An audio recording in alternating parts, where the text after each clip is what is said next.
Welcome back to Fin vs. History. As ever, I'm joined by Horatio Gould. Nearly. It was close. We are in... What are you doing there then? I think when a film opens up in Egypt. Yes. So it'd be like, I don't know, you'll probably be... You'll be in the UK or America and it goes, they'll find out on the map and it'd be like, it's down the Nile. But this is be like this is crucially the sun setting over the pyramids. But this is pre-Islamic warbling.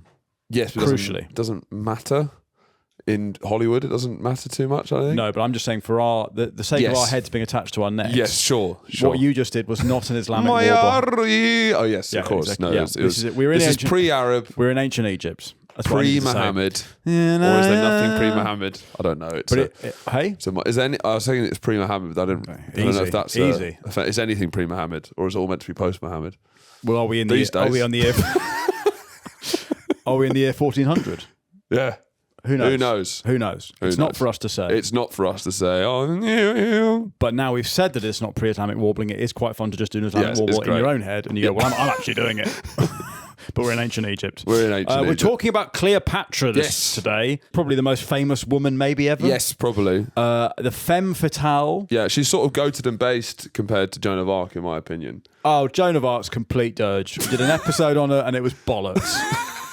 A boring woman who... I'm French and I'm wearing trousers. Joan of Arc was kind of woke nonsense. Do you want a medal? She was very, like, holier than thou. Yeah. She thought she was better than people, but Cleopatra... She gets down and dirty. She's cunning. Yeah. And I respect that. Well, she uses sex as a political weapon. So she's a sexual terrorist. Yes. She is the sort of, it's the long road to Liz Truss. Right. In the, sex is inseparable from her political image. It's the opening to her biography. You should do a biography of Liz Truss. 3 volumes. Yeah. But it's just me really, really horny. One of those political... the pin-up years. Yeah, just a short review of the female comedian. Yeah. But also, opening a film about Liz Truss. Yeah. Where's she from? Do you know where she's from? I think she grew up in Greenwich, I think. MP for Norfolk. You have the Norfolk sound, the flats of Norfolk. That's It'd be good whenever films do open with that sort of warbling. I do think there should be a pan toward the person doing it, because there never is. Yeah. And it would take you out of it completely because you're there. In Gladiator they do it all the time. Yeah. But you never have the pan down to just someone going, hard hair, God, she's only 50, Truss. My God, she wears it well. She's born in Oxford. So it'd be the Dreaming Spies of Oxford. She's a MILF. It'd be the Dreaming Spies of Oxford. Yeah. And then the soundtrack would be... And it'd be the Truss. Yeah. Ancient Truss epic. Anyway... We're not talking about Liz Truss, although we sort of are. We're talking about the Truss archetype. Yes. What do you get if you cross Liz Truss with Mohammed Salah? You get Cleopatra. Cleopatra, the symbol of female sexual power. Yeah. And a part of... She's very contested, obviously. We'll get into all the race stuff. Because most of the sources are all from her enemies or Romans. So it's hard to know. Exactly. It's basically like only having Hello magazine to Well, talk not even about. that, because would you say they're enemies of, like, the Beckhams? Yeah, probably, yeah. Well, that's a very political issue that I don't want to go into. Okay, sorry. No, we should draw a line somewhere. We don't want to get into the broil, the bar fight. My head on my neck. Yeah, we can't have... Victoria Beckham's people will cut your head off. Probably more than any radical Islamist. We've actually got Brooklyn Beckham as a research for this episode. So yes, that's been doing this whole podcast. And what I will say is when we get into Cleopatra's family, it's about as fruity as the Beckhams. It's fucked. It's completely fucked. It makes me think, fucking... What kind of family do I have compared to this? This is crazy. Family's fine. Yeah. Now, do you want to explain, because we're in the ancient world, and something that always gets said about Cleopatra by very, very, very boring podcasts is that she lived closer to the invention of the iPhone than she did the building of the pyramids. She lives closer to Liz Truss getting bummed by Kwasi Kwarteng than the invention of the pyramids. She lived closer to fucking Jimmy Savile donating to charity than the Exactly. pyramids. You can pick anything. You can pick anything. Pick anything. She lived in which sort of... This is the kind of ancient history Galacticos era. in that I'd say from about 50 BC to 50 AD. Well, it's the Avengers, isn't it? Yeah, that's what I mean. It's the ancient Avengers. Is that they've set up all these characters and then they have this big crossover film. Yeah. And it's a big box office success. But what's funny about Cleopatra is that I assumed, researching her, there'd be loads of Egyptian nonsense that we had to learn about. Yeah. But actually, there's none of it because they didn't know how to write. Yeah. So really, it's all from the Roman. It's a borderline not Egyptian. No. It's sort of Alien versus Predator. It's just that this crossing of two big franchises. Well, three almost, to be honest. But yeah, I think that fact, as boring as it is, it does sort of... there's been 3,000 years of Egyptian history with sort of a continuity. So that vibe, basically, the vibes are immaculate for Egyptian culture. And that's what's kept them through. Yes. It's just every time someone's come there, they're like, well, this is pretty sick. I'm not going to change it for 3,000 years. Yeah.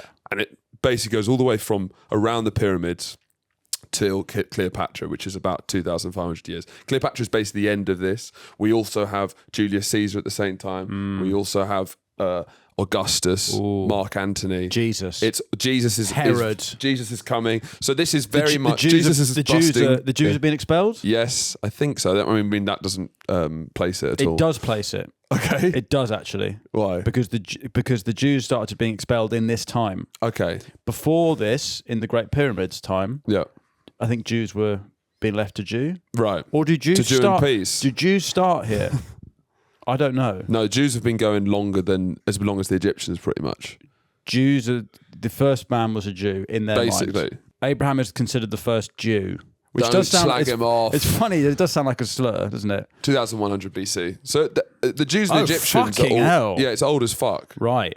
So I guess this is also when time just moves a bit slower. Yes. Like 3,000 years now, it feels like AI's come in the last 4 years and things are all changing very quickly.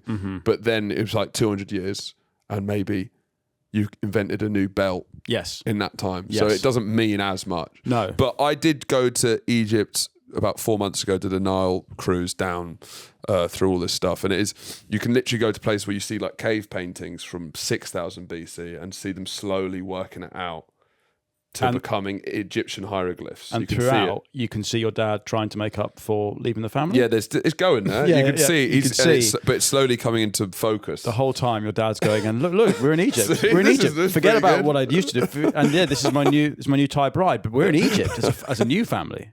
Isn't that amazing? Yeah, slowly. And it's slowly changing through that. So who's Cleopatra? Yeah. What? She's not Egyptian. No, she's from the Ptolemaic dynasty. What is it, Charlie? Wasn't she so inbred that she had 2 great-grandparents? You're meant to have 8. Well, there's a lot of inbreeding going on, but we'll get to that. You've got 8 great-grandparents. Yes. She had 2. Yes. Which means her mum's and dad's mum and dad were their mum and dad. Yeah. Her mum and dad shagged, and then so... Yeah, her family tree her mum is and the dad, Twin brother Towers. and sister. Yeah. Yeah, it is. Yeah. It's just 2 She's lines. basically her great-granny's sister. And she's ground zero? Yeah. Yeah, right. Ground zero for a lot of things. How inbred could you get, like, before they just die straight out of the fanny, how long would it take you to, like, how inbred can you make someone before they just die immediately? Or they become out as like a listen, block? Charlie, Egyptian society nowadays is flourishing. Yeah. And as we'll see, centuries, decades of inbreeding. Only in the royal line, though. I don't know if it was cultural. I think it was just seen as like a very classy thing to do. Right. Yeah, it's tasteful. Old So money. only the best. Only the best. Selective inbreeding. Yeah, there's all ancient Egypt, and then Alexander the Great comes along in about 500 BC. He takes over everywhere. And he's Greek. He's Greek. He's Macedonian. He takes over everywhere, Not and then today. and then he dies when he's 30 because he's sick of adulting. He's scared of adulting. Right. I think. Okay. And similar to when Genghis Khan's empire fell apart, and there was like 4 little chunks. All his generals try to grab what they could. Yes. And the cheeky Ptolemy, who's one of Alexander the Great's generals, Ptolemy I, he goes to Egypt because he sees that's the richest quarter. But he also steals Alexander the Great's body from the funeral procession. Sick. Takes it and sets up the city that Alexander set up, Alexandria, right? Yes. And then establishes the Ptolemaic dynasty, which is basically a kind of Greek Egyptian line. God. So even though there's loads of like... They are not getting out of bed. No. They are snoozing the alarm clock. Yeah, double whammy. Greek Egyptian. Yeah. My God. So I think if you go down the Nile, there's still like a lot of Egyptian culture. It still looks like Egypt. But Alexandria is a distinctly Greek city. So you go there, it's got white, pillars. right. It's like... Yeah. The Ptolemaic dynasty decide to only call everyman Ptolemy. Yeah, which very makes confusing. It unbelievably confusing. It started with him being very sneaky, and it feels like it's quite a toxic family line. The one thing they do take from Egyptian culture is fucking your sister, which is quite funny. A bedrock of Egyptian culture. Because I think there's maybe arguably there's never been more cultural IP to choose from than the ancient Egyptians. And it's funny arriving there and being like, yeah, they're boring. Can I fuck my sister? Brilliant. Pyramids? Boring. Who gives a fuck fuck? that. Yeah. How do they build them? No. How did you stop fucking your sister? She's so delicious. And it ends up making it a complete fucking nightmare because there's so much infighting. Because you marry your sibling, but you're also fighting to who runs the. But imagine having the kind of just classic sibling dynamic. Yeah. But on top of that, you're fucking. So you've got hormones all over the place. Yeah. And you're also jockeying for political position. Yeah. It's a nightmare. It's an absolute nightmare. Like, there's 3 brothers, 2 sisters. You're all like, basically, it's like Christmas, but you're putting keys in the bowl. You know what I mean? It's a keys in the bowl Christmas. Christ. If I ever come back and I say, how was Christmas? Keys in the bowl. Shoot me. I don't want to remember what I've done. What's your Christmas My like? God. Sorry? Is your Christmas at all like this? Well, because I imagine it's just sort of like a Berlin nightclub when you come home for Christmas. It's like there's no photos allowed at my Christmas. We go downstairs and there's, what goes down there stays down there. But quite often, my aunt will just be trussed like a chicken hanging from the rafters. And one of us will be sort of, pounding on the rubber fist because it's Boxing Day. That's what we do. It's tradition. Yeah, fisting day. Yeah, it's fisting day. In the Taylor household. In the Taylor household, we blend our Christmas. We don't actually call it Christmas. We call it Winterval. Yeah, no, my Christmas is mainly just, it wasn't relaxing. It was just running after, you really appreciate childcare. Sure. As I've said a lot of times, work will set you free. That was like something else, wasn't it? Sorry? That was about something else. Well, yes, it's just what I've got tattooed on my tattooed on my arm. You can be an Egyptologist in the way that I might be a Naziologist. Right. But it's funny, there's no other area of history, there's no other country where you are an ologist, because Egypt is such a vast... It's got so much there. So much history, and it's so old. Yeah. You're not a Grecologist or a Romanologist. You study the classics. They meld those together. Yeah. You're an early modern, that's the whole world. Egyptologist is unique, it's a uniquely massive, fucked society. You're definitely the opposite of a gynecologist, right? Yes, I think there's no crossover between anyone who's an Egyptologist. I think you just have not even a rudimentary understanding of how a female pussy works. No, of course not. You're an Egyptologist. You could probably dig in a vagina, but it would be like uncovering Tutankhamun's tomb. Unless there's one person who found the head of Ramesses in a vagina, and they went, "Well, he's an Egypt gynecologist." He wouldn't even go in there, though. No, he wouldn't. It'd be as much as I want to go in there, it's too dangerous. Can you get the photo of Howard Carter and all his little lackeys discovering Tutankhamun's tomb? Because the idea that this guy is... This is him going down on a woman for the first time, basically. He's just covered with little men in fezzes and sticks. Yeah. Yeah, there he is. And he's got a candle. Yeah. He's uncovered treasures. He's pleasuring a woman. That's nice. So this stuff, I love the 19th century discovery of Egypt stuff and the birth of Egyptology. Yeah. The actual... Sort of imperial archaeology. Yeah. Using basically ancient history as an imperial weapon to subjugate people. Yes. That's what you like. Yes. I like it when when the Nazis you don't know your own history, so shut up. I like Indiana Jones. I like Nazis in Egypt looking for relics in order to find a stone that makes them more powerful. Is a great theatre for history. Nelson and Napoleon fought a naval battle here. It still has this allure where people, if they want to see themselves as a great figure in history, they want to get make involved their in mark. Egypt. Yeah, because it's a very historic country. But as you say, Cleopatra is right at the end. It's like the long room. It's like Lords. It's like there's a... Egypt is the long room of the world. The Egyptian hum. Yeah. This episode of Finverse History is brought to you by Surfshark. Woo! Guys, look, you've heard it from us before. Yeah. No homo. No homo. I love Surfshark. Yeah, that's fair enough. He said it. He said no homo. No homo. I'm gay. No homo. I want to go down on Surfshark. Who is Mr. Surfshark? I don't know. I'd like to meet him. I'd love to shake his hand. I'd love to see his tight little trousers around his thighs. No if homo. only I could see it, but he's too well protected. Why? He's got a padlock over his arse. How come? Because he's Mr. Surfshark. And what does that mean? He doesn't let anyone within an inch of his trousers. He's got a chastity belt. If you like. So this is an internet chastity belt. Because public Wi-Fi is dangerous. They're like the public toilets of the digital world. Ooh. Go in there. You think you know what you're going in for. You don't know what you're leaving with. Yeah. I went in for a piss. Hepatitis. I've got AIDS. That's a bad deal. That's a bad deal. The exchange rate is bad. I went in for a pee-pee and I came out with full-blown AIDS. And that's because I went to a public toilet in Shepherd's Bush. Yeah. And they said it's a bar now. Well, you've not cleaned it up properly. But did you go into the AIDS toilet? Well, that's my... Yes. Yeah, that's maybe on you. To be fair, it said men, women, disabled and AIDS. And I misread that and I went into the AIDS one. And That's fair enough. Yeah. It could happen to the best of us, but more often happens to the But if worst. Surfshark had been running those public toilets, that one would have been locked. Yes. Because Surfshark, once your device connects to the internet, all the information is encrypted. Basically, you need to be a medieval king with his daughter about your internet, right? Yes. Chastity belt. Yeah. Don't go out after fucking 7 p.m. I want 7 men queuing, auditioning to have sex with her. I want you to have a real tough time at taking a shit because you've got a steel pants welded to your bottom half. And that is Surfshark. There is a risk-free 30-day money-back guarantee if you use the code FVH. Sing it with me. Foxtrot, Vagina, Hotel. We run the 'Cause it's the Foxtrot Vagina Foxtrot Hotel and you get Vagina 4 Hotel. extra months of Surfshark.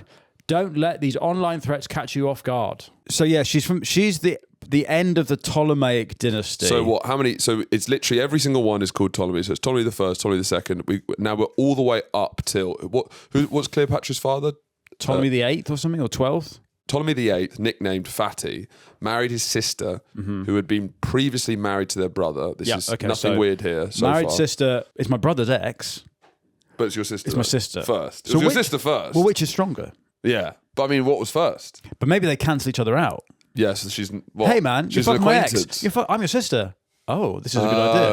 Okay. Yeah. So he'd been previously married to their brother. Then Yeah. he married... The sister married a brother. Yes. And then his brother married her. Yes. And then she had a kid with Yes. him. With the old brother. Oh, with the old brother. Yes. With the old brother. Yeah. And then he starts fucking her. And that means and to her, he married his niece, daughter-in-law, Stepdaughter. and his ex-wife's ex-wife's daughter. That's all one person. I'd love to see that dynamic play out because that's not. I don't think that's like a archetypical relationship that you see represented in media or literature or art. Yeah, I tell you how that girl probably sounded. Because there's no way she managed to get through that without any kind of genetic issues. And then Fatty, when his first wife, His sister. yeah, complained. Yeah. I don't know what she got to complain about. Move on, love. Yes, Christmas will be difficult. It's always difficult. It's always It difficult. doesn't matter With whether the you're related fucking or not. Ptolemies. It doesn't matter whether you're related or Just not. put your keys in the bar and shut up. Yeah. He chopped up their son and sent it to her as a birthday present. Right. Well, But that it's is a his bit- son as well. Yeah. It's pretty spicy stuff, that. I mean, that's pretty rich. I think that's fucked. He's not a good guy. No. I think This is worse than like Errol Musk. This is sort of well, look close though. Well, it's just obvious, isn't it? It's obvious. She's a bloke. It's obvious. And then, which is kind of sick from her, that she then shows the remains of her son to the Alexandrians, and they're like the French, right? They're ready for a riot whenever. They go berserk as soon as you fucking set them off. As soon as you rattle their cage, they're going crazy. Right. But then I guess what he's like, oh, don't show them that. Well, don't show them it. Don't. Yeah, obviously without context, it looks mental that I chopped my son up. But if you understand that, It's not just my son. That's my ex-wife's sister and decent daughter-in-law's brother. yeah. So by 69 BC, are we in the 69 BC? Brothers and sisters, 69. 60, brother and sister 69 at hotmail.com. That will be one of our fans' email addresses. All our fans will have 69 in their email address or their password. Yeah, they're probably watching Ptolemaic porn. Is that a thing? I don't know. Maybe if you're into incest stuff, there's nothing. Well, this is probably the original Stepmom gets stuck in what would be lake. What's a washing machine? Tomb? Stepmom gets stuck in lake machine. 69s. I think we know what it is, Charlie. Yeah, I know what 69. The earliest one is. All right, fair enough, Charlie. Sorry, Charlie. I should have assumed. Speaking to the mic when you're adding to the. I was trying to find out when this first ever 69 was represented. When is the first ever 69? The earliest unequivocal representation of the 69 appears to be that on oil lamps preserved in the Munich Museum. Let's go, yeah. 1921? No way. Nah, come on. I know, Indian art. Fuck Indian. knows. Indian, of course. The Indians tried every single position. So horny. Yeah, the Indians are So horny. The Kama still are. Sutra. They are. That's what Hello, I mean. princess. Send me your bobs. Wait, is that two blokes? Yeah. No, Oh, okay. I wouldn't. I'd probably want to be the standing up one. You don't want to be in front of the arsehole. Yeah, I just think it'd be. I'd find it really uncomfortable to suck someone off with my legs over their shoulder that way. We've got quite a lot of history to get through. Yeah, we do. We've barely touched Cleopatra's early life. But Something I don't understand from the Ptolemies, so that they're a fucked family. Sorry, I just want to say the first people who invented the 69. Can we just have a moment? Their heads must have exploded. They must have been like, "This is fucking brilliant." Yeah, but it's deeply disappointing at 69. I think. No, it's not. Are you guys big fans of the 69? Yes. I think famously, it's like I don't deserve this. That's what I think. This is the best thing. I'm having my knobs and I got like that in my face. Yeah, that's what I think. Taking the piss. What's wrong with you? You are taking the piss. Are you saying that? What you Oh, Charlie, don't take the piss. Who's taking your piss? Is that what you're saying? It's just like he's an Egyptologist. He's got muff in his face. Why don't you like it? I think we should throw it out to the comments. No, we should throw it out to you first. These guys probably haven't 69. Hey? These guys probably haven't 69. No, But 69 I think it's pretty... They're nearly 69 I think themselves. it's pretty common law that it's a disappointing act. Why? Common law? Because I think when you hear about the Never heard 69 that when one. you're a teenager, it's like, that sounds amazing. That's as debauched as it gets. But I think it actually ends up being rubbish. Why? But you said rubbish. why. I think it's just... I don't actually think it's that erotic in the end. I think it's just sort of like... I don't think it works as well. It's like having... When you get really excited for a bath and then it's just not quite what you thought it was going to be because the tap's too digging into your back. Tap's too small. Yeah, when a bath's too small is what it feels like. Right, okay. And you're really excited for it, but it's like, why do I never have a bath? And Maybe you need someone with maybe there's a height difference. It's the problem. Yeah, maybe. So anyway, Cleopatra, she's born in 69, Yeah. which is why we've been talking about 69. So But one thing I want to say is because how fucked the Ptolemies are. Yes. It is interesting that they build Alexandria, which is the greatest city in the world at this point, and they build the Library of Alexandria, which has apparently every single Greek book ever written.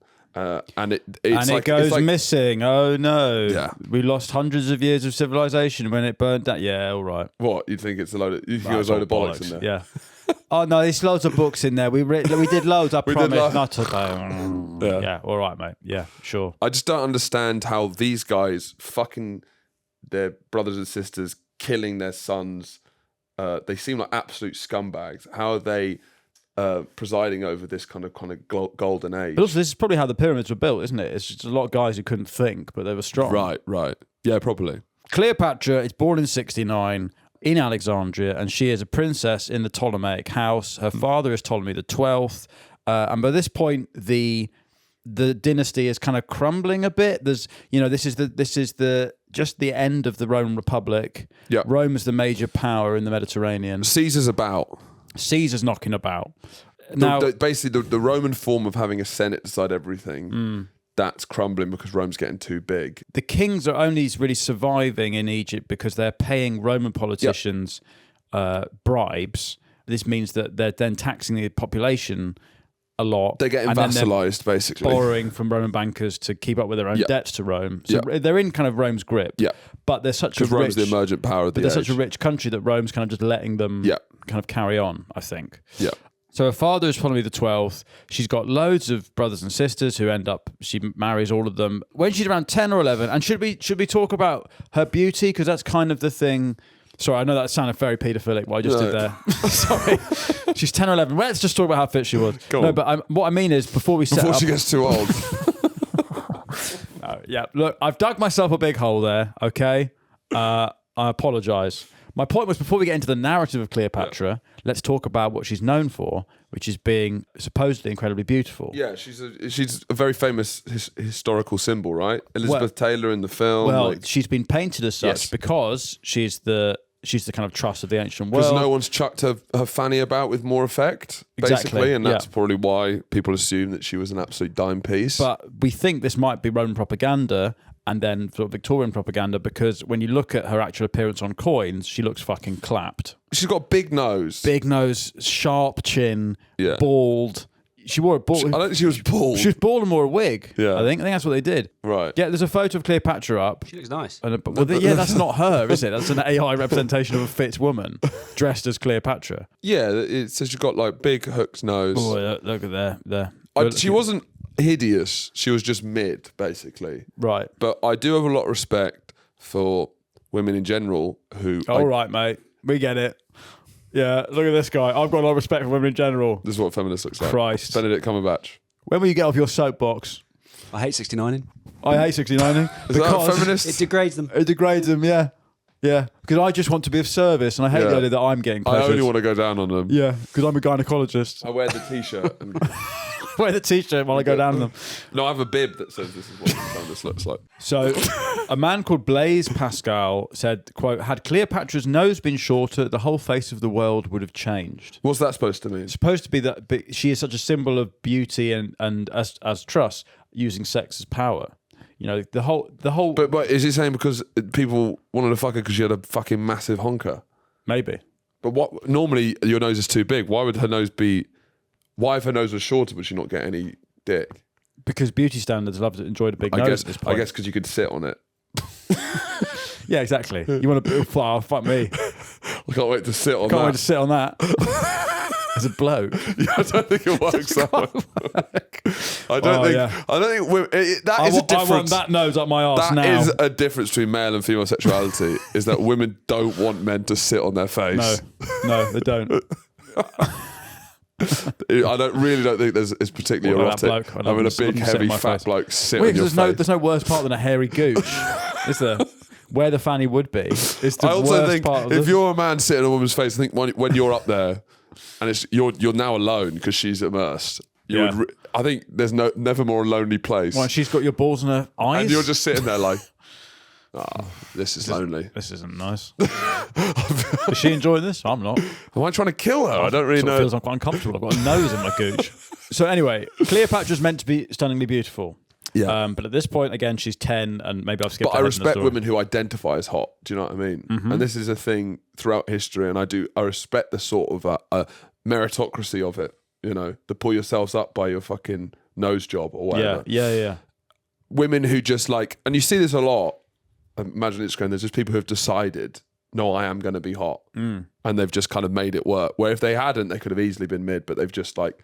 It's confidence. They've confidence and they've sold it. That's what I respect. Cleopatra has is charisma and confidence. So she's about 10 or 11. The dynasty hits a crisis. Rome threatens to annex Egypt, so Ptolemy pays bribes to Pompey and Caesar, who are the two. Is it currently civil war at this point in Rome? Yeah. Caesar and Pompey are two generals. Roughly, Caesar's been off conquering Gaul. He's become very powerful as a Roman general, expanding the frontiers. Yeah. So much so that he's basically making a grab for power to overtake the old system of the Senate. Yeah. And then Pompey is also going to do that. He's also a big general. And there's a civil war going on between the two of them. Basically. So Rome annexes Cyprus in 58 BC. Ptolemy doesn't really Cypriot? What you got there? What accent you got for Cypriot? Oh, come on, mate. Yeah. Oh, come on, mate. My neighbours are Cypriot London. Yeah. Does it sound like that? Oh, come on, mate. Fucking hell. Fucking hell, man. Innit? It's very close to Chinese. Yeah. It is London surprisingly Cypriot. close. It is close. Yeah. Fuck me, man. It's kind of Vietnamese. It is. Fuck me, man. Yeah, it is probably the most percussive. Man. Hey, man. Say mang with a M-A-N-G is how you say man. It's the closest Europeans get to throwing a colander down the stairs. Anyway. Oh, fuck. So, Ptolemy, because he's in the pocket of Rome, stays silent on Cyprus's annexation. Your silence is deafening. Yeah, people basically. Basically. Be like, where? Speak out. Celebrities. Silence is complicity. They're changing all their Facebook bios to Cypriot flag. Yeah, exactly. Yeah. Ptolemy's not. But then he's driven out of Alexandria by force by the population. Because they're very shirty, these guys. Anything they don't like. Uppity. Yeah. So he flees to Rome, and then Egypt gets put in charge. Egypt gets put in the care of Cleopatra's older sister, Berenice. Berenice. My name's Berenice. Ptolemy begs Rome to reinstate him, so he goes on this tour of trying to win favour, which Cleopatra goes with him. And this is where They're all called Ptolemy, so this is Ptolemy 12th. Should we just say 12th? Ptolemy the 12th. Scott McPtolemy. But Cleopatra's dad. Scott McPtolemy. Scott McPtolemy. Yeah. We call this one Scott McPtolemy. Let's call this one Scott McPtolemy. Yeah, brilliant. So he obviously goes to Naples, Scott McPtolemy, and does very well, convincing the Romans. Shows that maybe it was the rot at Man United that was blighting his career. It turns out he was being held back at Man United. Clearly more cultural issues at the club. He would go on to surpass Darren Fletcher in spades. Anyway, Scott McPtolemy remains determined to restore to power. Basically, the Romans invade Egypt and restore him. Because they like the stability of having a guy they know on the throne. Basically. Well, Scott McPtolemy, no one's more stable than him. You need him in your team. Anyway, Rome restores Ptolemy to power in 55. Led by General Gabinus, and there's a young cavalry commander called Mark Antony who will come back into the story. Yeah. I do like Mark Antony because I don't know why everyone's got ancient names, but he just sounds like someone's uncle. He does sound like a footballer as well. I think like a Dutch footballer. Mark Antony. Yeah. Is that a Roman? You're Scott, right, Mark. Scott McPtolemy and Mark Antony. Yeah, it's weird, isn't it? Julius Caesar, Pompey, Augustus, Ptolemy, Mark Octavius, Antony. Mark. Hello, I'm Mark Antony. My name's Mark. My name's Nigel Clive. Yeah, I like going gym, and on the weekends maybe sometimes I might have a pint. Yeah. At Mark Antony, 1992. Might have a pint sometimes. Yeah. Anyway, Ptolemy, his first act after being restored to the throne is to execute his daughter Berenice. You got to get that done. So Ptolemy names Cleopatra and her younger brother heirs just before he dies in 51. Which is at the same time, this is when the Roman Empire really starts to fragment under Caesar and Pompey. So Cleopatra comes to the throne at around 17, 18. Now we can say she's attractive. Yeah, it's like Emma Watson. Yeah, there was a countdown in the sun to Charlotte Church turning to 18.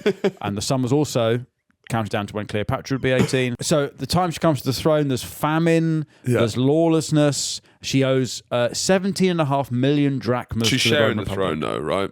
With her younger brother. Yeah, but the brother is like 10 or something. Yeah. And then they marry each other. Yeah. Yeah.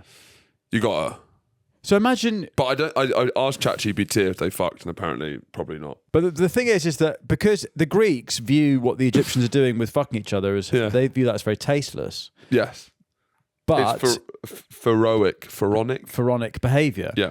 But this, I was thinking, like, incest is a social construct. Yes. Shall I disagree? Yeah. Yeah. Never agree with hard agree. Yeah. Because you can, like we saw in that Amsterdam story, you can fuck someone and then find out you're related, which means the disgust is not actually, is post, isn't it? It's post-coital. Because surely if it was inherent, you would know you would not be attracted to them. This sounds like French philosophers in the 1980s. This is what they were talking about. Yeah. Is it inherent, the disgust? So if you didn't know you were sucking your dad off and you're bloody loving it up until you do. If you're sitting on your dad's face. She's also very smart. She speaks like 9 different languages, and she would often go to the Library of Alexandria and study a lot. So she's got like she's a lot smarter than the rest of her family, seemingly. She's supposedly the only of the Greek pharaohs to bother to have learned to speak Egyptian. Yeah. But she learned to speak everything else. Aramaic, Syrian. Latin, I guess. Yeah, so she was fucking Duolingoing all the time. So then there starts to be tensions between her and her younger brother, and because there is a precedent of siblicide, that's a terrible precedent to set. Sitting on facercide. I guess if you're the patriarch of the family, we cannot set this precedent of siblicide. No. You've got to stop that. Do not kill each other. We have to stop this. Nip it in the bud. That can't be a precedent. So there's the trigger. So then a civil war in Egypt kicks off, and she then gets exiled. Yep. Right. By her brother. By her brother, who's also her husband. Yeah. Meanwhile, as we were saying, this is the Avengers, and all this history intertwines because we only have Roman sources. Yeah. Meanwhile, in the summer of 49 BC, Rome is in the midst of its own civil war, Caesar versus Pompey. At some point, Caesar crosses the Rubicon. Yeah. That's where we get an episode on that. That's where we get that phrase from. Yeah. He goes over a river. Brilliant. Then Pompey is defeated, and he flees to Egypt to supposedly get some more forces and money. Yeah, retreat and try again. And then, but what the Egyptians do is that they are like... This is the brother. This is what Ptolemy does, who is... It's not Scott McPtolemy. This is Scott McPtolemy's son, who's Cleopatra's... What should we call this guy? What Scott... Type in if Scott McPtolemy's got a kid, Charlie, and what it's called. No, doesn't have any kids. He's in a long time with Cam Redding. All right, let's call him Cam. upon finding out that Pompey's arrived on the beaches, he's thinking, right, I want to please Caesar, who's clearly won this civil war. Yes. So immediately kills Pompey on the beach, chops his head off, embalms it, and then every delivery is straight back to Caesar. Caesar arrives in Alexandria. Yeah. And then he's like, look what I did for you. And he's like, fucking hell, man. That's fucking mad. Fucking hell, man. It's just a joke. Chill. Jesus, man. But because Caesar was a big trait of his is that he loved pardoning his enemies. That was like he loved being sanctimonious, right? Yeah. And also the idea of an Egyptian or a Ptolemaic ruler killing a Roman was a no-go. A Roman noble, yeah. So he was very upset about this. Yeah. Pissed off. So then we get into Cleopatra's infamous relationships. Yeah. She's sort of known as, this is kind of it's all she's known for, really. What do you mean? Shagging? Yeah. Go on. Is this like Rihanna and A$AP Rocky? Yeah, Rihanna is Cleopatra. Yeah. And there's Drake and A$AP Rocky. and Julius Caesar's Drake and Mark Antony's A$AP Rocky. Yeah, so the Shakespeare play would be Rihanna and A$AP Rocky. Anyway, so Cleopatra is in exile and Caesar's annoyed with her brother, who's also her husband. Cam McTominay. Now, Cam McTominay is Scott McTominay's wife, but in this instance, Cam McTominay is Scott McTominay's son. It's very simple. It's very simple. So Cleopatra hears that Caesar likes the taste of royal woman. Yeah. Christ, I said that weird. I said that so weird. I like the taste of royal women. Some stuff's not quite coming clean out my mouth today.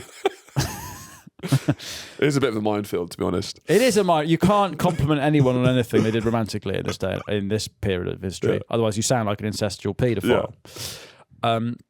Anyway, so she goes to Alexandria to see him personally, but she is forbidden from going into the city or the palace because it's run by her brother's husband, sister man, whatever. So by Cam McTominay. By Cam McTominay. So Plutarch, who's it doesn't matter who he is. He's like Herodotus. He's the guy who wrote all this. A lot of stuff's based on it, but the main account of all this is Plutarch. But he writes about this whole period. So the famous story is that Cleopatra gets off this boat, and she's got two manservants who are holding a long carpet, a magic carpet, Alibaba stuff, I imagine. And then they smuggle her through the palace, and they say to the security guards, "Oh, this is a present for Caesar from whoever." It's a big carpet. And they're like, "Why the fuck's it sagging in the middle?" They're like, "No, it doesn't matter about that. It's a saggy carpet." Anyway, then they roll out the carpet, and she flops out. And then Caesar's like, "Damn, oi." Yeah. There's a broad in this carpet. Look at that fucking hot piece of ass that fell out of that carpet. And she then charms Caesar. You know what? You've charmed me. You've charmed me. You've charmed me. Yeah. And he then declares... I mean, he's also pissed off at Cam McTominay. For cutting off she has Pompey's head. She can make play with that as well. Yeah. But this is where she starts. She makes an entrance. Yeah. She makes an entrance. I watched a video. It said Cleopatra, when she would make an entrance, the reason she was so alluring is that she would use lights, intense perfume, and shiny gold things. And apparently, if you hit 3 senses out of the 5, the human brain can't handle it and has to look at what you're doing. That's interesting. Yeah, it's like sensory overload. So apparently that's what she was doing. She would be wearing big oud or perfume or whatever. It's a flashbang. It is a flashbang. It's a female flashbang. Yeah, if you... Truss outside Downing Street. Yeah. Everyone's just paralysed. She identifies as hot. That's what you got to do. If you're ambitious, if you are me. Truss has done her hair, she's wearing a great suit, and she's talking. Yeah, I'm you listening. can do it. You can pull yourselves up by your, This Britain imports 80% of its cheese. I'm in pieces. I'm in bits. I'm in a puddle of cum. I can't do anything. She's speaking out loud. She looks like that. What am I meant to do, Liz? Of course you've got my vote. Of course. I feel like I'm in a mechanic's green room. Pin-ups everywhere. That's what Cleopatra does. Yeah. So Caesar is charmed by her. Yeah. She probably smells very nice. Yeah. Better than anyone else in ancient Egypt. Then they fuck. Yeah. They be fucking. Yeah. And he's 50 and she's 20. Which I think is deeply problematic. Oh, come on. Fucking take your pussy eating, this is what a feminist looks like, bib off for a second. I think that's really fucked up of Julius Caesar to be doing that. Cancel Julius Caesar. Cancel Caesar. Hashtag me too. Forget about the genocide of the Gauls. This is an absolute disgrace. But Caesar's a big fuckboy. Yes. Caesar loves getting his dick wet. What do you think their sexy talk is? If it's like you genocided the Gauls. No, I'm going to genocide your balls. That's not bad. That's not bad. That's not bad at all. Charlie is an amateur poet. I bet he is. Yeah, sorry, I forgot you. You forgot you do poetry. Our in-house poet. Yeah. We could do a soundscape. We could do a soundscape of their seduction of ancient Egyptian and Latin. Yeah. Yeah. So hang on, who's who? My caucus. Slam us my caucus. Let me gobble us your balls. Oh, fuck us, I'm gonna bust us. Oh, fuck us, I'm gonna bust us. Was that the sound Julius Caesar, mate? Oh, fuck us, I'm gonna bust us. Yeah. So, to buste. Take buste. Oh, fuck us, I'm gonna bust us. Right. So, so Caesar and Cleopatra start this love affair, which everyone says is politically expedient rather than actually romantic, because she, like Truss, realises she's a survivor. Her pum is a weapon. She's a survivor, and I respect her for it. Yeah. Cam Ptolemy. Sorry. If you don't react to me saying her pum is a weapon, and just let me say that sincerely. Let that hang. There's a lot worse been said. Basically, Cam Ptolemy, her brother, then sieges Alexandria. Yeah. Because he's found out that Cleopatra's there. Yeah. And Caesar only has 4,000 troops with him. Cam Ptolemy has 20,000 troops, and it begins like a kind of 5-month siege of Alexandria. Alexandria. Caesar nearly dies in this as well. He nearly drowns because basically he sets fire to all the Ptolemaic ships, so they can't use that against him. And in that fire, the Library of Alexandria burns. Oh no! All the amazing Greek civilization. Oh no, we've lost it all. But they invented the iPhone. It turns out. Yeah, that's why Cleopatra lived close to the invention of the iPhone, but because they invented it. They were like one day away from inventing it. Yeah. They'd got everything all set up in place. They just needed that chip from Taiwan. It was all burned. They about to put the SIM card in. They went not to die. Fell asleep, and then the whole thing burns up. Yeah, whatever. So basically, they hold out long enough that Caesar's reinforcements arrive. Cam Ptolemy retreats to the Nile, and they have the Battle of the Nile. There's lots of battles of the Nile, so I don't know how they think they can be called the Battle of the Nile. But Caesar won this through just normal Roman shit. Roman shit, mate. So Cam Ptolemy tries to flee by boat, but it capsizes and he drowns, weighed down by his gold armor. Is that symbolic of greed, capitalism? Yeah. Eat the rich. It's like a Banksy Her pum's a graffiti. Weapon. Sorry? Her pum is a weapon. Liz Truss's pum is a weapon. Yeah. You can put that on my gravestone. And that's how I died. Liz Truss killed me with a cunt struck. Dead. Cunt struck. Yeah. 80% of it's cheese. So Cleopatra and Caesar, at this point, they've survived the siege of Alexandria. Caesar's reinforcements have defeated Cam Ptolemy. During the siege, they'd be fucking a lot, we think. I imagine, to the point where she becomes pregnant with Caesar's child. Yeah.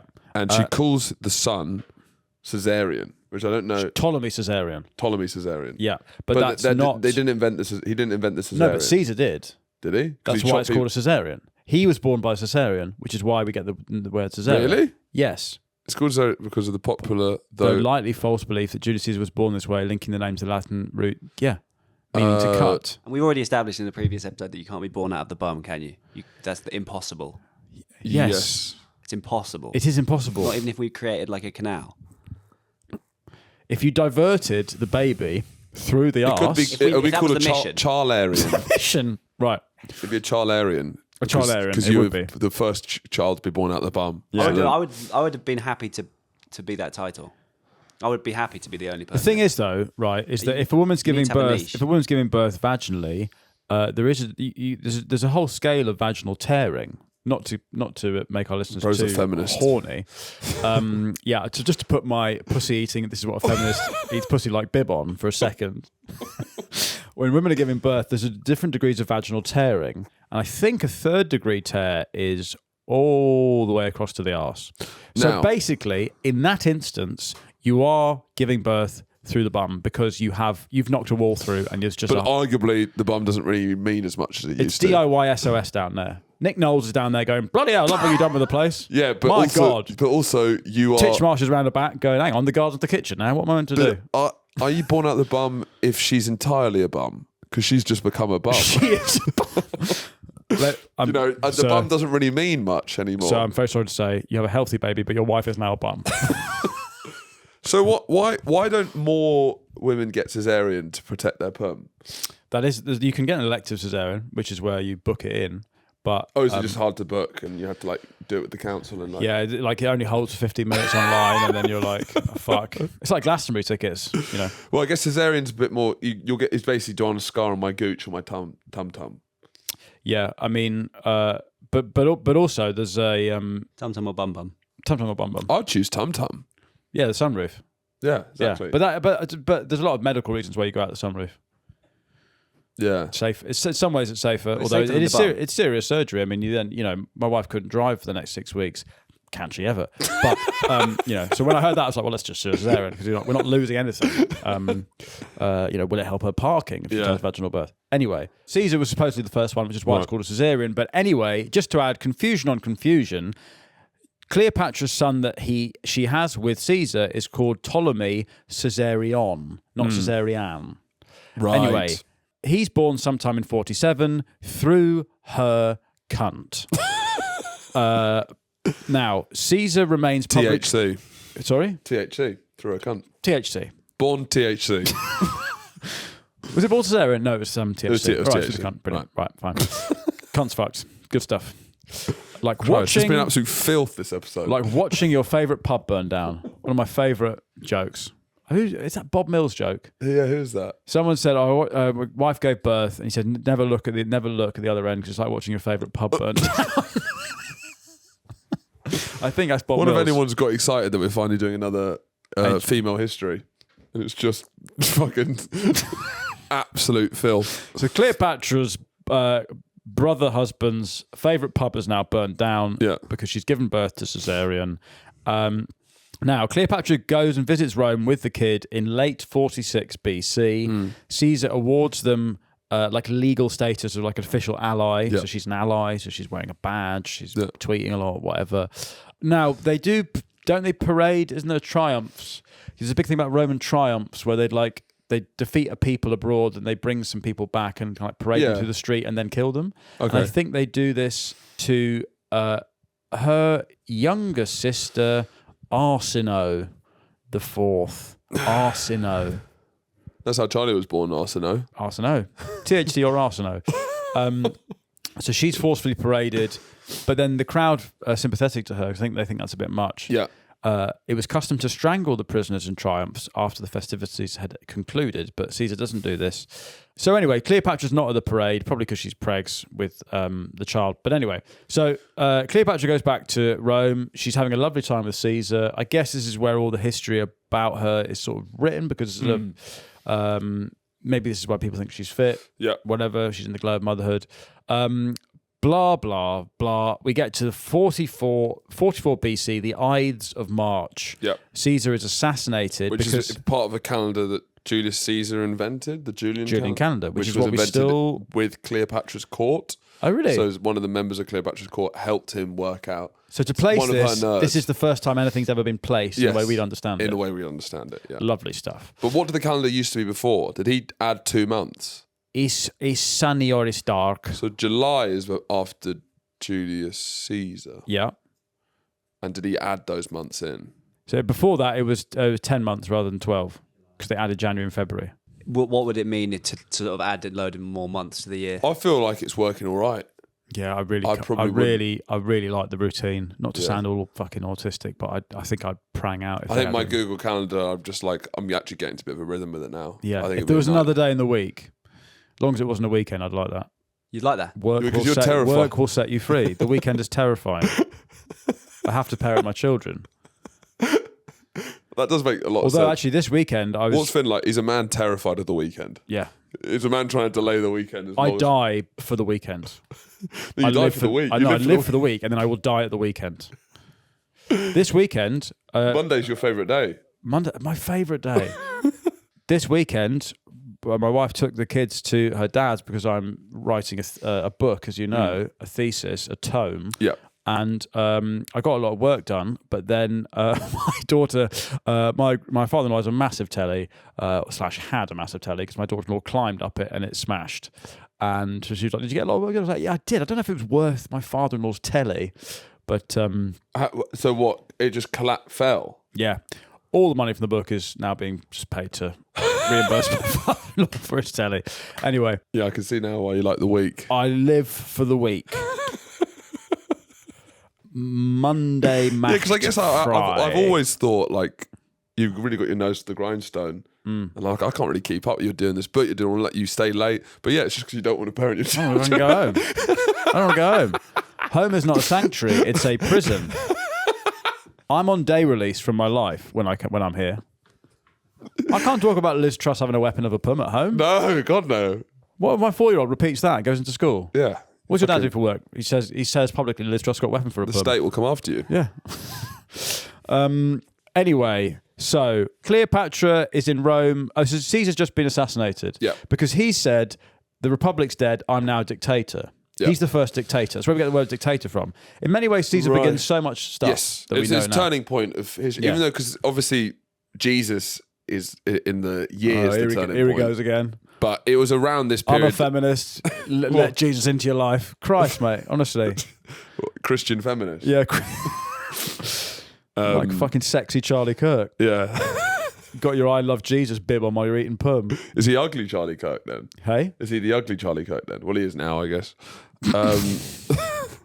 But so she went to Rome to try and get her son recognised. So she's very much like Jeremy Kyle. Yes, it is. This is ancient Jeremy Kyle. She say, "It's his son." Yeah. That's not my son. Basically. And then Graham. Do you remember Graham? I bet you love Graham. Do you remember Graham? The fat security guard. No. He was the actual trained psychiatrist. Right. Jeremy Kyle would make them so unhappy. Yeah. They would be like in bits, and then they go, "Right, go and have a chat with Graham." And he was actually trained, and would actually then make them feel better about it. So Graham actually had some responsibility. It was like good cop, bad cop, except one of them is not a cop and just has a gun. And then Graham knows how to police. Yeah. Right. Caesar is assassinated by Brutus. We'll do a series on Caesar. Now he names Caesar's grandnephew Octavian as his heir.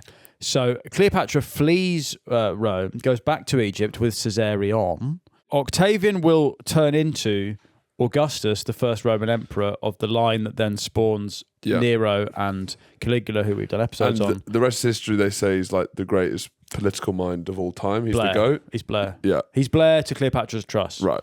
Anyway, Ptolemy IX is Cleopatra's new brother husband. Right. 2 birds, 1 stone. Yeah. He dies. So we think Cleopatra poisons him with something called Wolfbane, also known as the Devil's Helmet. Well, I think those are 2 YouTube handles of people in our comments right now. At Devil's Helmet. Yeah. I think Wolfbane and Devil's Helmet are both commenting right now. Devil's Helmet is what I call 69ing. Ask my wife to put on the Devil's Helmet. You're right, Nigel. My name's Wolfbane. Cleopatra replaces him with her 3-year-old son Caesarion. Yeah. So she's now ruling Egypt with Caesar's little toddler. Caesar is dead. And we should say that Cleopatra, as a young child, supposedly loved experimenting with poison. She became a master, a mistress. She was a sick fuck. She was a sick fuck. She became like, all these old plants. In the well, she was nosing about. She had a big nose, I guess. Yeah, couldn't help but nose about. Yeah, she was sticking it where it shouldn't be. Well, she was turning her head and it would end up in a plant. Yeah. So she's supposedly a master of poison, which comes into the story later. There's a story that she had a hollow gourd filled with live bees, and the buzzing vibration was used as a DIY sex toy. So she's also supposedly the inventor of the vibrator. A lot of stuff we know today. This is kind of, in many ways, this is the end of ancient history, right? This is the beginning of modern women. Yeah. As sex crazed maniacs. Cleopatra is the first just sort of mad, horny woman. She gets a gourd, fills it with bees. Yeah.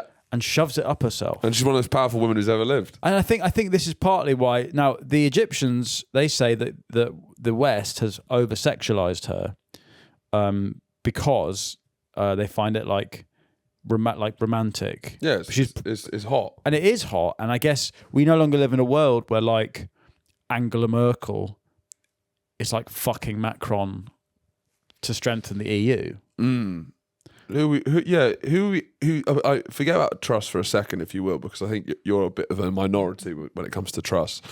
Who else is an absolute babe who's been in office? The Italian one, Giorgia Meloni. Oh, Meloni, yeah. Christ. Meloni, fuck me. Do you know what? Truss is in the bin. Meloni is that astonishing. quickly? Yeah. You're done with Truss that quickly? I'd leave my wife and kids today for Giorgia Meloni. Yeah, Meloni, come on. What, Italian fascist with blonde hair? Excuse me, an actual fascist? Christ. And she's also the first Italian prime minister to basically last a year for, like, longer than a year for, decades. She's kind of a beast. George Meloni's great.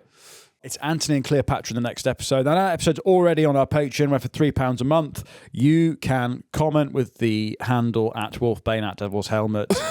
You get instant access to Ep series. Yeah. You get it all ad-free. There's exclusive merch on there at the moment, there is exclusive merch on there. Because we got the We Can't Know hats sold to the public, but we've got the Barnpo hats sold exclusively to the patrons. And we will see you next time for the continuation of the Cleopatra story. Goodbye for now. But until then, goodbye.